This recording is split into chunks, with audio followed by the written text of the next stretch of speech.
Hey guys, in this video I'm going to show you how to have more than one account on Poppo Live. If you find this video helpful, please consider to like this video and subscribe to my channel. In saying that, let's just jump straight into the video.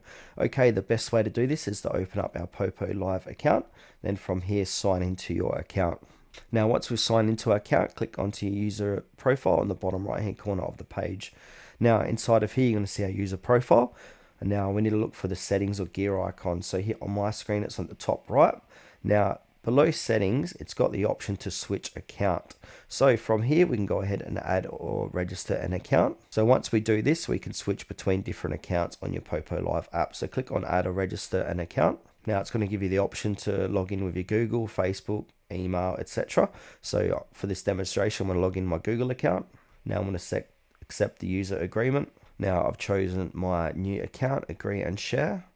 And now this is going to go and add this account to your Poppo Live. So I'll go ahead and fill in all this stuff here. Click submit. Now I'm logged into my account. Now in order to switch account, I can go ahead and click onto the gear icon again. And then click on the switch account, and now I can choose my other account. So that's how to successfully switch your account or have more than one account on Poppo Live.